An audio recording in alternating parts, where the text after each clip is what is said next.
whispering entertainment. And tonight we are back. We are so back to wrestling content. SummerSlam is this weekend, and I'm going to be going through every match and previewing it, and then giving my prediction on who I think is going over. Very quickly, I'd just like to apologize for how long it's been since my last wrestling upload. Some stuff going on. Very quickly, I was studying for an exam, and then I went on vacation for 5 days, so I haven't been at my computer. And I've been really far behind on wrestling, but I'm fully caught up now. Minus the NXT on Tuesday, but that doesn't matter for this. But yeah, so thank you guys for your patience. Yeah, I'm excited for what should be a long video for you guys, considering it's 2 nights of matches that I'm about to go through. So, yeah, last thing, channel hit 10 subs. Very happy about that. Hit double digits. That's really cool. Thank you guys so much for watching. And yeah, so without further ado, SummerSlam 2026 in Minnesota in US Bank Stadium, where the Vikings play. I don't think the official order is out. I'm just going through the order that I have from the cards that I saw. Okay, here we go. Fatal Influence versus Brie and Nikki Bella and Paige. 6-woman tag match.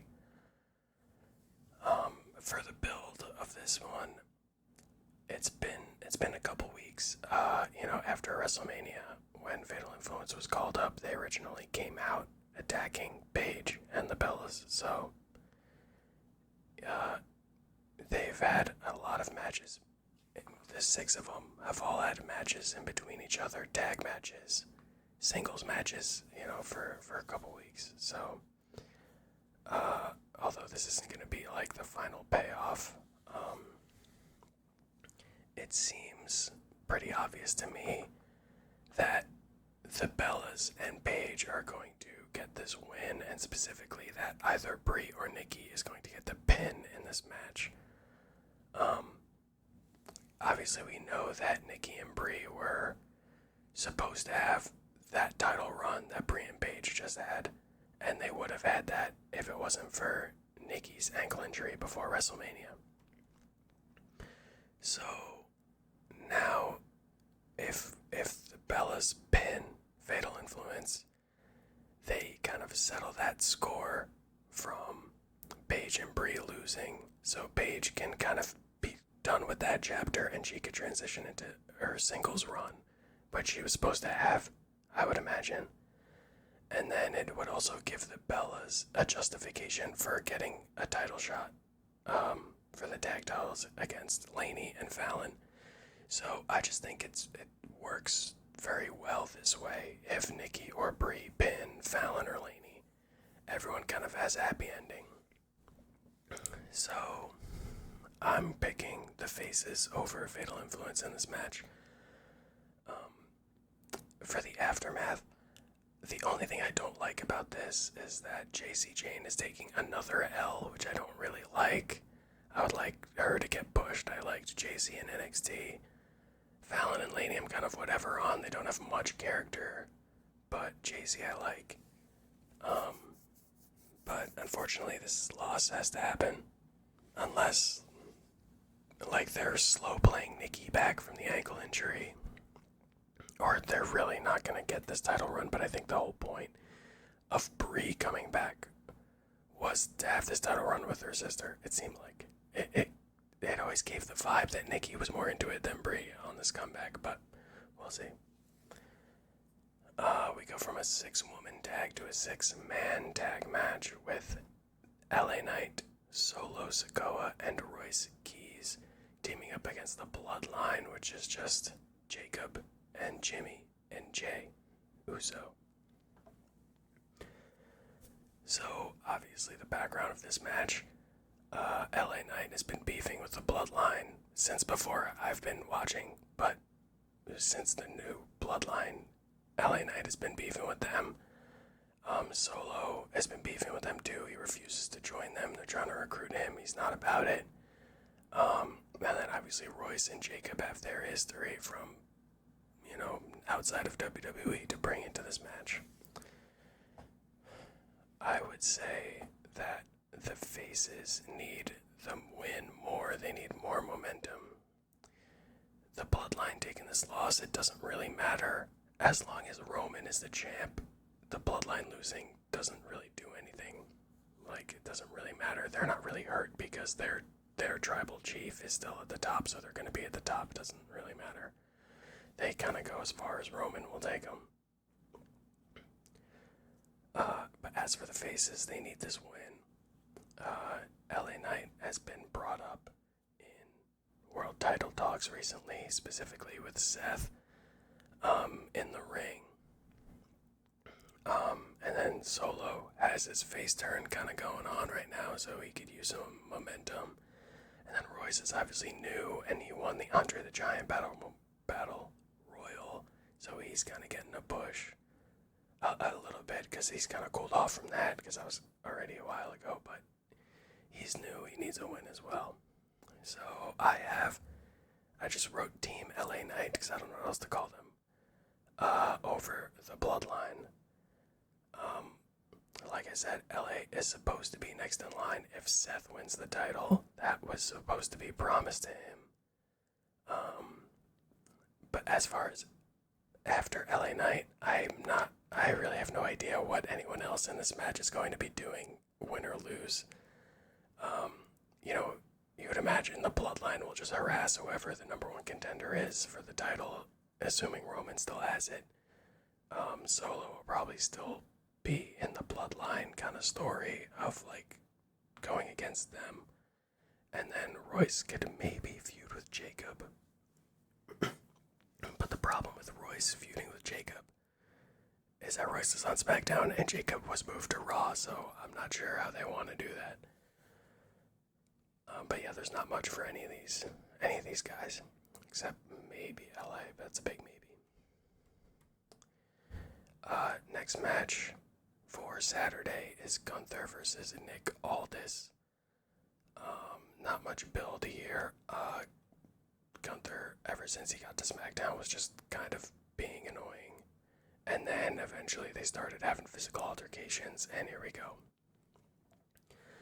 This is another pretty obvious match, so I'm not going to spend too much time on it. Gunther is just being fed another career to kill for his career killer moniker. There's absolutely no reason for Gunther to lose to Nick Aldis. So, I mean, it kind of is what it is. I'm going to pick Gunther over Nick Aldis, of course. I'm not sure what happens next. Gunther won't be the number one contender because that'll be the winner of a match on Sunday. So he won't even be next up for the title with this win. So he'll have some time before he has anything to do in terms of a title opportunity. And then Aldis, it said when he was signing the contract that he gave up his duties to take part in the match. So I don't know if that's a temporary thing or he's actually not going to be the GM of SmackDown for a while. I'm not sure. Okay, we're getting into higher stakes here. We have Liv Morgan coming in as champion to take on Io Sky for the Women's World Championship. Io beat Liv at Queen of the Ring and then immediately chose to run it back against her at SummerSlam, and then they've had some brawls here and there on Raw. But that's about it. Not a great build. But okay, it's serviceable. So, Liv is an interesting case because she has not defended her title since she won it at WrestleMania, which was 3 months ago. So you would think, well, they wanted the the rumors were that they wanted her to have a longer feud with Stephanie Vicaire, but she was injured and she still is not back. So I have no idea what's going on with that. They haven't even mentioned her name as to potentially coming back. So she has not defended her title since Mania. So you would think it wouldn't make sense for her to win the title at Mania, literally do absolutely nothing for 3 months, and then lose it at her first defense at SummerSlam. So I think, booking-wise, you have to predict that Liv is going to go over Io, right? I mean, that would just be like the worst title run of all time. If you win it, do nothing, don't even defend it a single time for 3 months, and then lose it immediately.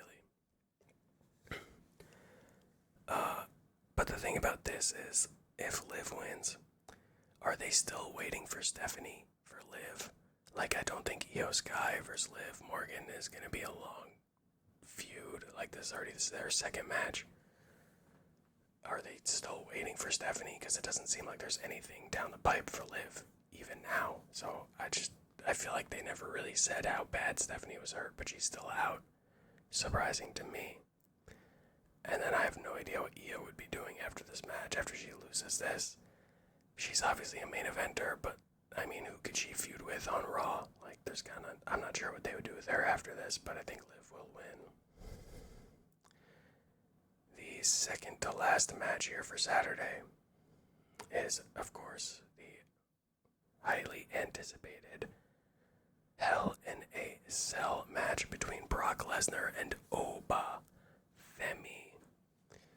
This build, obviously, they have had 2 matches at big PLEs, splitting them, with Oba, of course, winning at WrestleMania, and Lesnar getting his get back at Clash in Italy. As for the weekly shows, Brock has kind of just been rage baiting Oba and refusing to fight him, and just rage baiting. That's the best way I could put it right now. Unfortunately, this is another pretty obvious match.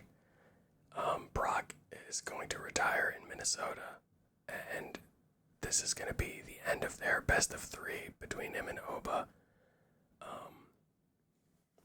It is his last match. And they are dropping the Hell in a Cell for this, which is a lot of effort. So these 2 factors are making me think that this is actually going to be a long Brock Lesnar match.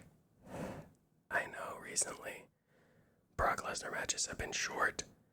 I don't know if that's age. I mean, I'm sure it's a combination, but he's had short matches recently. But now that they're going through all the trouble of making building the Hell in the Cell and dropping it down, and it's going to be his last match that he will ever have. Wrestling retirement is what it is. People usually come back for like one more, but for like his main status, like this will be remembered as his retirement match, right? He could be empty in the tank and having an actual proper long match in the Hell in a Cell, which is what I would hope for, and I think could be really cool. However, obviously, I have Oba going over Brock. And then, for Oba, this is kind of what people thought it would be at WrestleMania when they thought Brock was retiring. The Rocket is going to be strapped to Femi. They're letting him retire Lesnar and beat him in Hell in a Cell, which Brock Lesnar has never lost in Hell in a Cell, so it's a really big win for Oba. And I would say, if he wins this match, he would need to win a world title by Mania 43, the latest, with a couple of, world title contending matches that he may or may not win, even before Mania. I think you would have to do that for him, off of this win. Okay, let me just... Alright, final main event of Saturday. You have CM Punk going against Cody Rhodes for the undisputed WWE Championship, with Punk obviously coming in as champion. The build for this, I haven't really enjoyed. I don't think many people have enjoyed it. Not that I've hated it, but it hasn't been like it had me on the edge of my seat by any means. obviously Punk comes out of nowhere, he wins the title. And then the next show, the next SmackDown, immediately Cody's like, you know, you told me just say when. Let's have a match at SummerSlam. And then that was that. They had some promo segments, but they're not hitting very hard, at least for me. They weren't very good promos, in my opinion.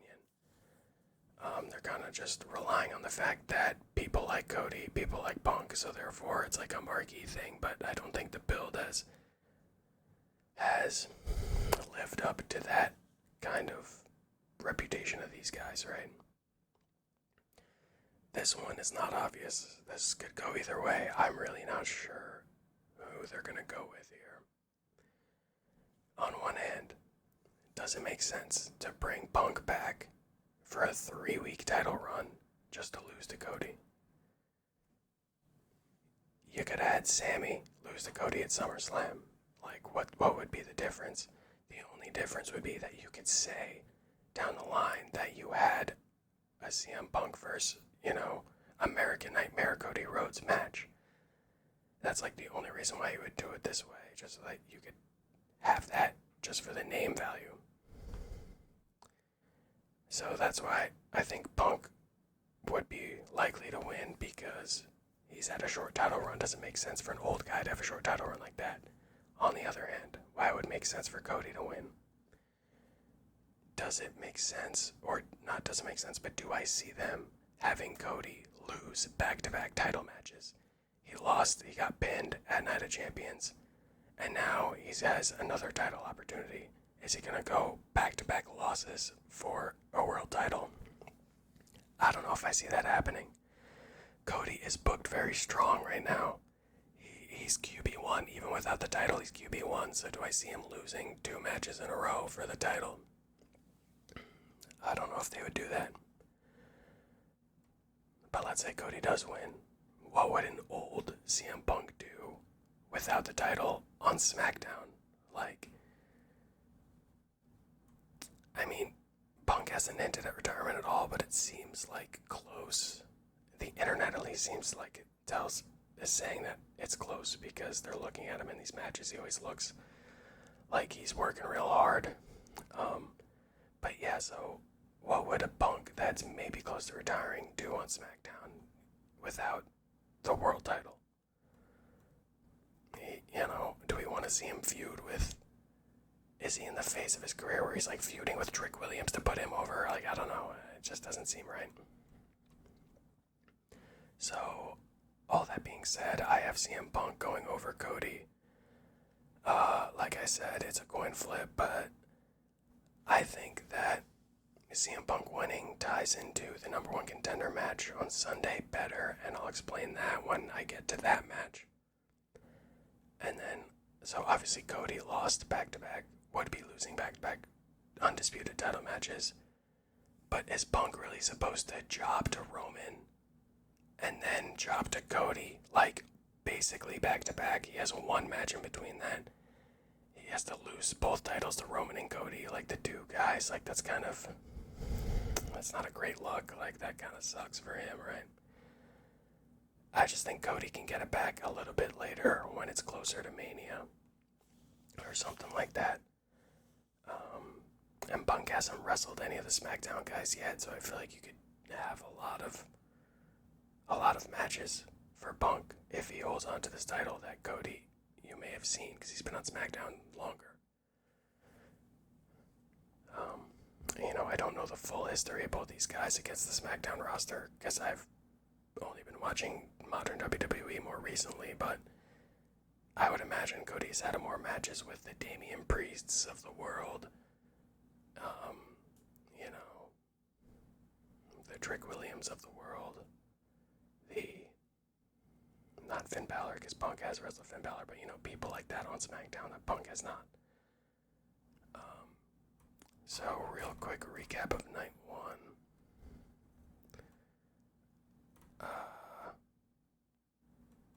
I would say the ones that are the least, that I feel the least confident in, is the main event.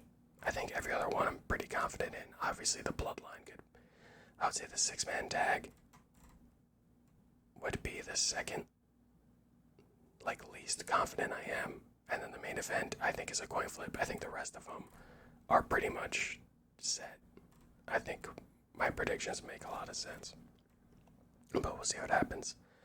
Going into night 2 on Sunday, we're making good time.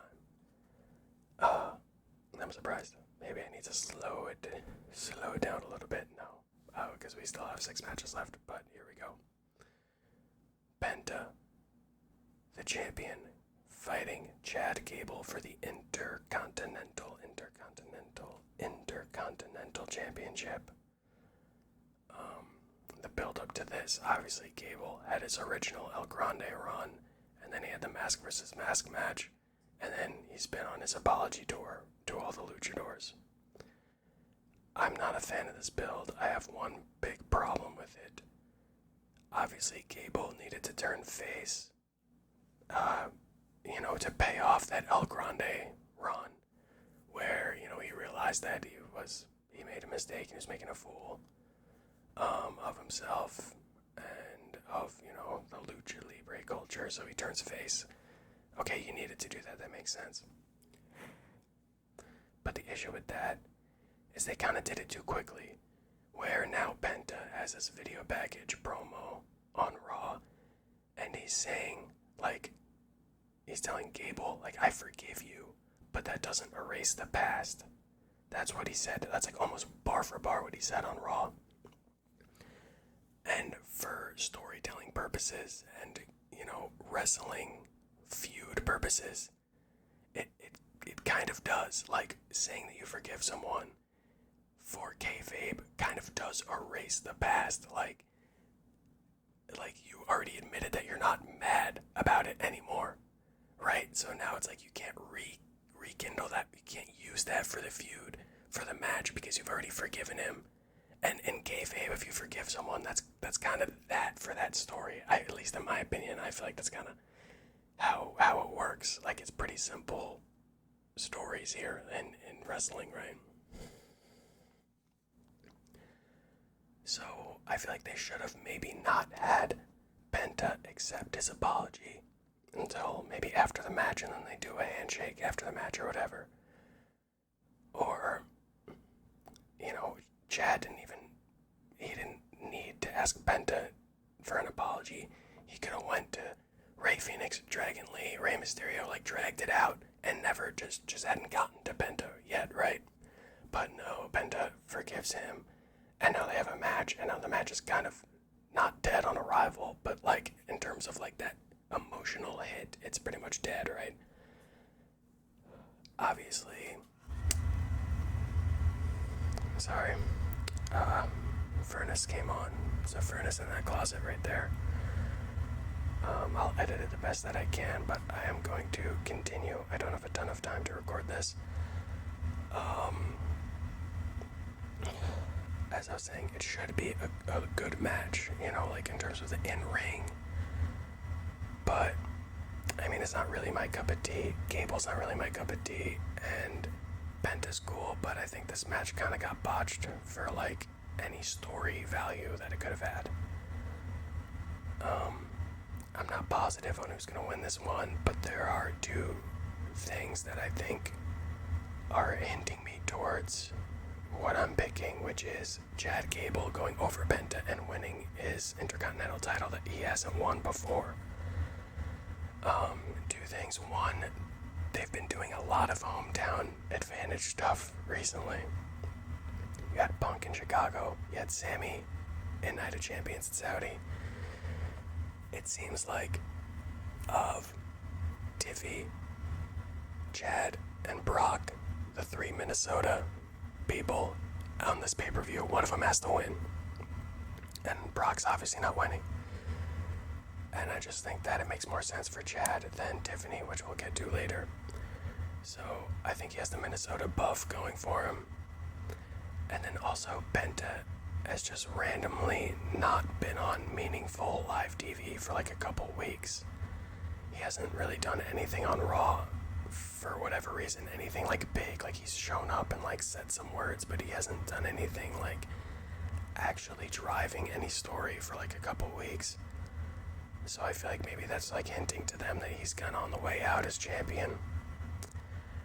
And if he loses, I guess he would just have to join that logjam for the IC title with Javon and Rusev and Paige. And it was Gable, but now Gable's out. And I'm sure Dom at some point's coming back into that picture. So there's just a lot of mid-card Raw guys. So after that match, we have the other mid-card title, Trick Williams coming in as champion and taking on Baron Corbin for the United States Championship. Sorry, I'm just annoyed that that thing's still running. The build for this match, I don't really understand. Baron attacked him like twice and then got a title shot at SummerSlam. Like, I'm not really sure how that makes sense. I wasn't watching WWE when Baron Corbin was in it, so it's hard for me to have a take on this, but at least for... Okay, there we go, finally. I don't have a take on his previous stuff, but at least for this current feud, it's not doing anything for me. Some random generic-looking bald guy just comes in and attacks Trick, and then he gets a title shot at a main 4 PLE. It doesn't really make a ton of sense to me. I think the result of this one is pretty obvious as well. My lack of Baron Corbin ball knowledge aside, Trick just got the custom US title belt with the white fur, which kind of basically resets the clock. And it's almost like this is his first defense again because they went through the effort of giving him that new title belt. So it doesn't make sense for him to lose it immediately. So it's almost as like it's almost as like this is his first defense of the US Championship again. So I have Trick going over Baron. The counter argument is, I don't know how much sense it makes for them to bring someone back just to job them out to Trick, right? So maybe you think that Baron could win. But I feel like Trick kind of needs the title and all the glitz and glamour that goes along with that for his character. And I feel like Trick brings stuff to SmackDown that you kind of need to keep relevant every week. Like, he has Yachty there, and he has his entrance, and he has the charisma on the mic. I think he's maybe a little bit overrated on the mic in terms of the content of his words, but he has the confidence. So I think if he could work on coming up with more creative things to say, then they could really have something with him. So I just think he needs to keep the title for now.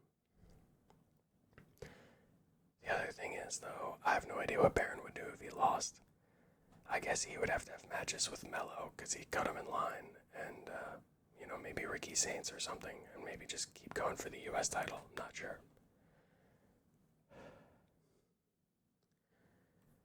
Then we have the Danhausen and Dominic Mysterio. I'm gonna call it a ladder match.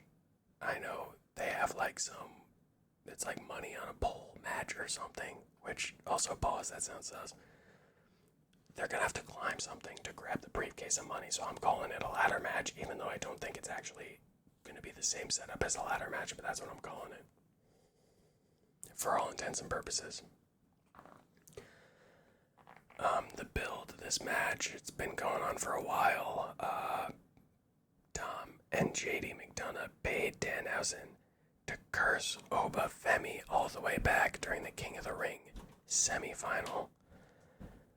Danhausen took the money from them, but Tom still lost to Oba, so they've been demanding their money back for weeks at this point. And I gotta be honest, I don't want to be the bad guy here. I'm getting Danhausen fatigue, just to be real with you guys. I didn't like him at first. When he first came out at Elimination Chamber, I was like, who is this? I never heard of this guy before. The crowd was dead on his grand entrance. I didn't like him at first. did start to grow on me with like the Miz stuff and Kit Wilson stuff. I think those were like funny segments. That was some good stuff. But this Judgment Day thing, it's just a little bit too much for me. He's going from Saturday Night Main Event. He's showing up on both SmackDown and Raw, and even not this last NXT, but the one before that, he was even on NXT. And now he's on SummerSlam. So from Saturday Night Main Event to SummerSlam in a couple weeks, while being on both weekly shows, it's just kind of a lot for me. From someone who I didn't like him at first, he was growing on me, but now I'm starting to fade off it a little bit. I also think they're making a mistake with this Danhausen booking, in the sense of they should have kept Danhausen working with Miz types. And what I mean by Miz types, Miz is a made man, and he has nothing to lose. So if he's okay with it, you can put him in this comedy storyline where Danhausen's messing with him, one-upping him, having funny, like video packages where he's going to his house and messing with him like it was good stuff. Or you have him work with complete jobbers who you have no plans for. I don't want to put Kit Wilson in that category because I like Kit Wilson. Well, I wouldn't say I like Kit Wilson, but I don't think he has nothing going for him, right?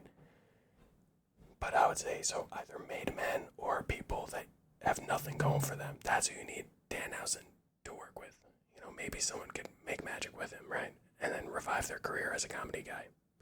I don't think that's Kit, because I think Kit isn't that hopeless yet.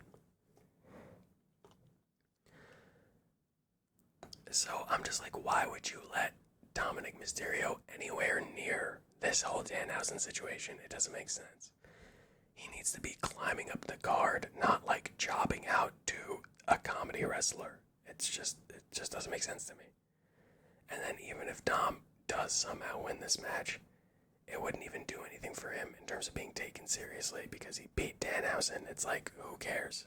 Like, people care ironically, you know what I mean? Like, if they beat Danhausen, it's like, oh, like, boo, like, I can't believe you did that, but not like oh, like, now you get a world title shot thing. It's like, wow, I can't believe you just, like, were mean to Danhausen. So, I just can't believe they let Dom anywhere near this. Anyway, I'm gonna pick Dominic over Danhausen. Couple reasons. I don't think I've picked a heel yet. Let me just scroll back real quick. I guess Liv. Yeah, Liv's a heel. Okay. And Gunther. Okay, maybe not.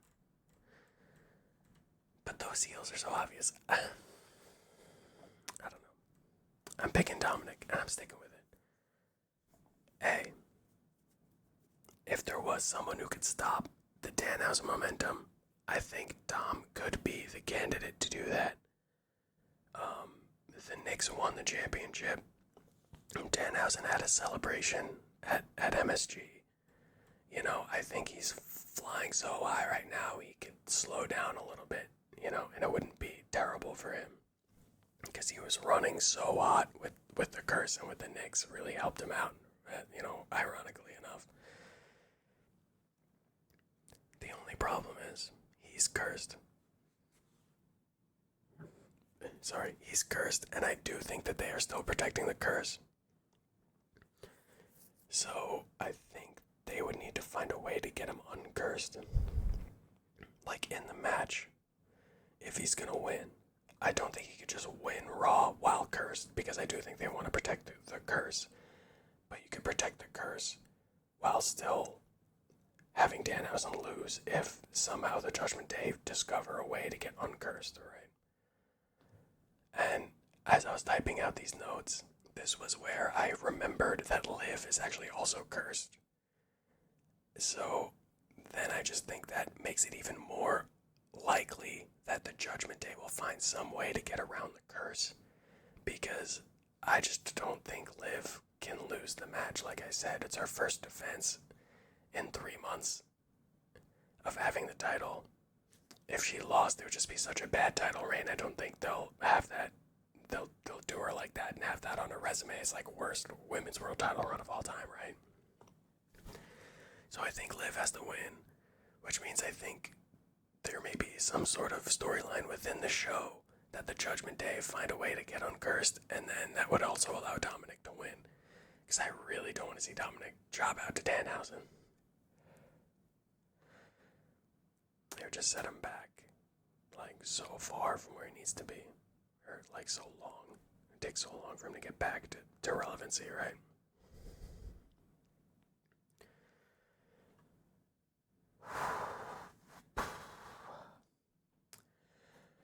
You guys ever whisper for, like, 40 minutes at a time? It's like weird. I could still whisper, but then I feel like I'm losing my breath. Weird scenario. Anywho, 3 matches left. Let's get it. Finn Balor versus Sami Zayn, #1 contender for the undisputed title. The build. There is no build. Sorry, I don't know why I got stuck. There is no build. Finn won a fatal 4-way to get here. Sami complained to Adam Pearce that he wasn't on the SummerSlam card. Boom. There you go. That's the match. There's no build between them as individuals.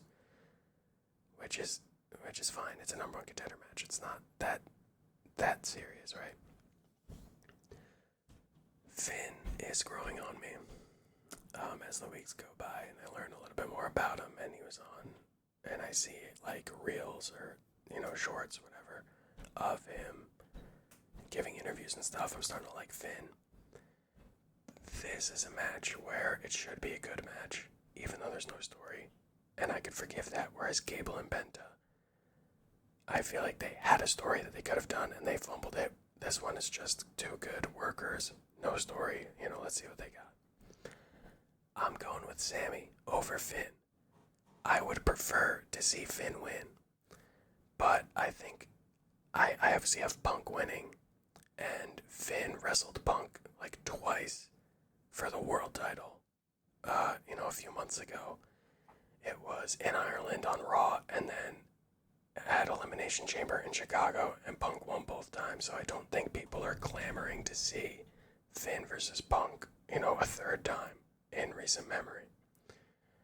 Also, I think Sami versus Punk for the run back, it's another rematch, but I think it's more intriguing of a match because this time Sami could run the theme of like, I have time to prepare this time. You just showed up out of nowhere the first time, but now I'm going to be ready for you. So that's like a little more, like I said, intriguing than Finn versus Punk for the 3rd time. And then also, if Cody does win, I think Cody and Sami having their proper one-on-one match is better than Cody and Finn. Even if I would like to see Cody and Finn, I think Cody and Sami one-on-one needs to happen. Or Punk and Sami one-on-one kind of needs to happen before Finn has a chance to kind of crack into this title picture. Then we have the 5-woman ladder match for the interim women's undisputed title.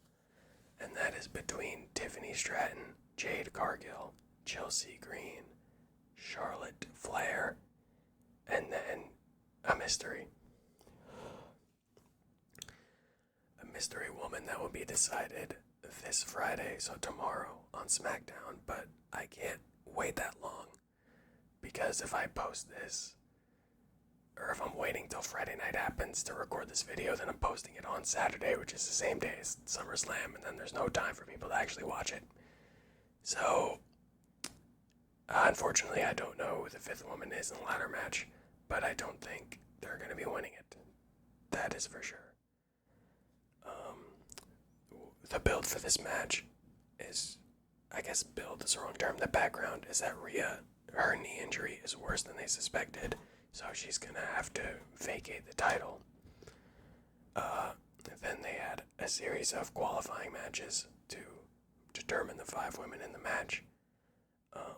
As for the women in the match, Tiffany has beef with Jade and Charlotte, but Tiffany and Chelsea are friends, so those are kind of the dynamics going on. I'm excited for this match. I love ladder matches. The Intercontinental ladder match at WrestleMania 42 was like the second best match of the whole 2 nights, behind Roman Punk. So I'm excited for this ladder match. But there is one thing that's kind of bothering me about it. They're calling it the interim women's title. But then they've also said that when Rhea comes back, she will have a match with whoever's holding the interim belt when she comes back. So my question is, if Rhea needs to win a match against the person holding the title in order to get her title back, why is it considered an interim title? Why are you calling it interim?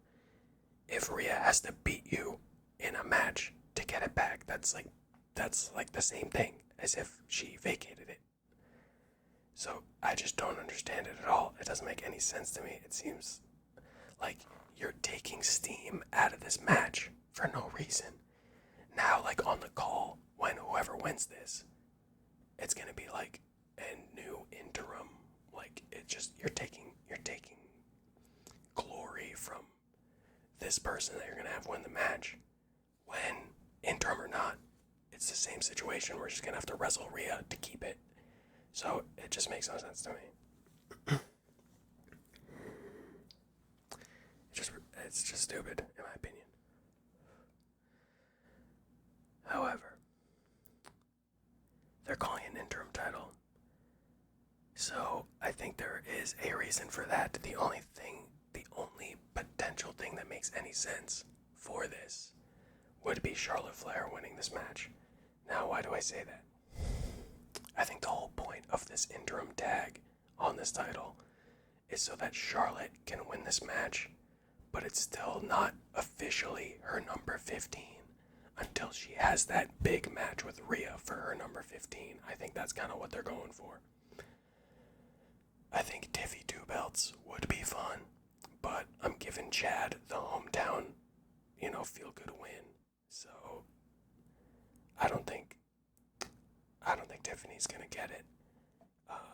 It's just less likely that there'll be a double champion than Chad Gable going over Benta. So I don't think Tiffy 2 belts is happening, no matter how much fun it would be. I like Chelsea. There's just no way that they're gonna book her to win this. She's not there yet in kayfabe, like power scaling wise. And then Jade, I like Jade too, but she was the last person that Rhea faced, so it wouldn't make sense for her to win this and then have a third match with Rhea. From WrestleMania to Clash in Italy to now a third match with Rhea. It wouldn't make a lot of sense for Jade to win this match. As for the mystery person, I would say it's probably Alexa Bliss or Julia. I don't know who else is even in the SmackDown Women's division that could take this spot besides Bliss. I guess they're selling that Bliss's arm is like really broken, so I guess she won't actually be in it now that I think about it. Like Julia, she's separated from Kiana James. She could be turning face. She could be getting a push and being in this match. Nia Jax has gotten screwed out of like 2 of these qualifying matches, so maybe it's her. But either way, neither of them are gonna win. I think it's Charlotte, and then second most likely is Tiffany, actually. But yeah. Which brings us to the main event of SummerSlam, the second biggest night of the WWE calendar. SummerSlam Sunday, main event, Roman Reigns versus Seth freaking Rollins for the World Heavyweight Championship. Build of this match. We're seeing the build on the video packages on Raw every week. They played out the whole story of Seth and Roman, which I appreciate. I stopped watching before. When I stopped watching as a kid, they were still the Shield. So I missed Roman's whole, solo push. So I haven't seen anything that's in these video packages I have not seen before. So it's a double-edged sword because I was eventually going to go back and like rewatch the old wrestling that I missed. So on one hand, these video packages are spoiling content for me that I could have experienced fresh. However, I do appreciate that they're chopping it up into little bite-sized pieces so that I can enjoy this current match a little bit more, or at least understand it better. So, obviously, they debuted together in the Shield, and then Seth breaks up the Shield, and they're beefing ever since. And now here is the match, a one-on-one title match, world title match at SummerSlam, a big four-peat lead. You know, this is it. This could be the last time they ever face. One-on-one. But as for the modern build, they're going with the story that Seth has always gotten the better of Roman in whenever they've had interactions, even if Roman has had the better career. So, you know, basically Roman has had the better career, but Seth has gotten the better of Roman. They're saying basically like when it matters most, like he cashed in on him like twice and took the title off him twice and other things like that. So like Seth is the last like ghost that Roman is chasing, right?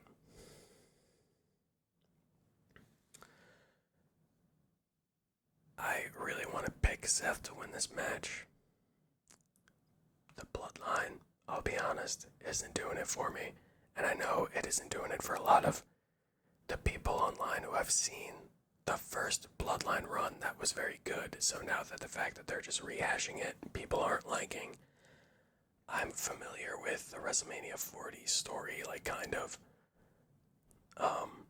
So I get that they're rehashing things, but I haven't seen how it operates before myself. But I'm just not really a big fan. Couple reasons. Reason one. This is kind of a silly reason, so I don't know why I'm starting with it, but here we go. Roman's entrance takes 9 years. He walks out. He shows up every 2 weeks. And then he walks out for 15 minutes, you know, mogging, you know, doing his little, you know, his mouth movements and rubbing his hands. And then just, you know, looks maxing the crowd and then pointing to the ceiling 3 times in his entrance. It takes 15 minutes. You know, as a part-timer, it's just, I'm just tired of this guy. Got the shirt though. Got this, I went to a Raw a couple months ago, got this shirt, so, you know, but I'm kind of turning on him. So his entrance takes too long. He's not full-time, and he's a world champion, which I have a problem with. And then, I still don't understand his character. We got super over. He got his 1,300-day title run as a heel, as the heel tribal chief. Then, from what I understand, this OTC character is like a face turn, a face version of the character. But what about it is face, except for the fact that people like him and cheer him? Like, and I know you're saying, like, well, that's what happens when you're a face. You get cheered. That means you're a face. But what I mean is telling the crowd to acknowledge you. Like, you know, you need their acknowledgement. Like, you're insecure. Like, that's like a heel thing. Like, you guys acknowledge me. I'm number one. I'm better than all of you. That's like a heel thing. And just, like, everything he does. And he has a faction that are, like, you know, beating people up for him. It's like, it's just so strange. Like, even Jay and Jimmy walk out through the crowd and they don't eat as much because they're trying to be like heel. But then when the crowd asks them to run it back, they run it back. So I just don't understand if they're trying to be heel or face, and it bothers me because you're the biggest thing in the company. And I can't figure out something that basic about who you are. So, Roman's kind of losing me. I'm excited to see him wrestle a proper match because him against Punk was a great match, so I'm sure he could win me over, on Sunday. But I just don't like it. I don't like the part-time champion. I don't like the character. I feel like the character's inconsistent. And those are the two bigger things. But then his entrance is just way too long. That's a side thing. At SummerSlam, you could have a long entrance. On Raw, it kind of bothers me. Anyway, I don't think that Seth will win, though.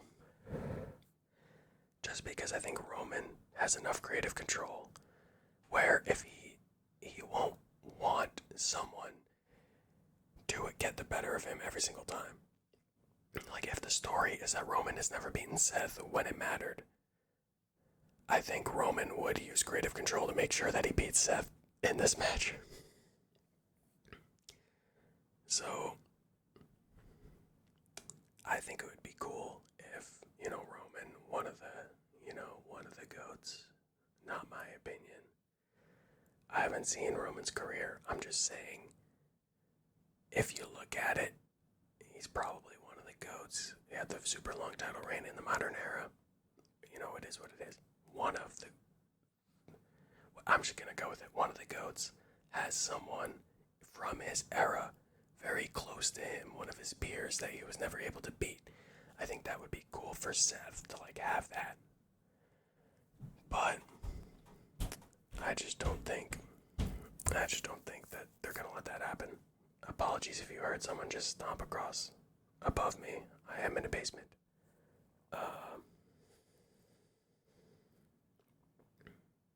Okay, I lost my place. Creative control. Oh yeah, I also had the Bloodline losing on Saturday, so I don't think that the whole Bloodline will go over too, so... I don't see the Usos and Fatu losing, and then Roman also losing, so that this whole thing that they just spent from Mania building up, all losing in one night, I don't see that happening either. And then Seth has no, allies, Roman has the Bloodline, which did not come out at WrestleMania, and the Usos have not interfered in either of Roman's title defenses against Fatu. But it's still something that could factor in that Seth has no one and Roman has the Bloodline. So if they wanted to go that route, they could.